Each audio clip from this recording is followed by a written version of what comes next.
ఈశ్వర సిరువులో పెరిగిన ఇరు మాటలు. మొదటి మాట, తండ్రి వీరేం చేయుచున్నారు, వీరక విషయాన్ని చెప్పాను. రెండవ మాట, నీవు నాతో కూడా పరదేశంలో ఉందని నీతో నిత్యంగా చెప్పుచున్నాను. మూడో మాట, అమ్మ ఇదిగో నీ కుమారు అని నా తల్లితో చెప్పాను. తర్వాత శిష్యులు చూచి ఇదిగో నీ తల్లి అని చెప్పాను.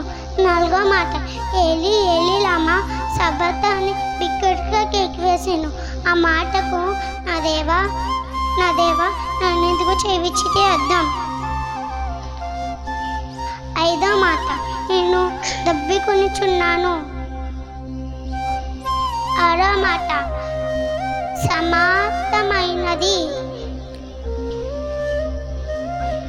అని పలికెను.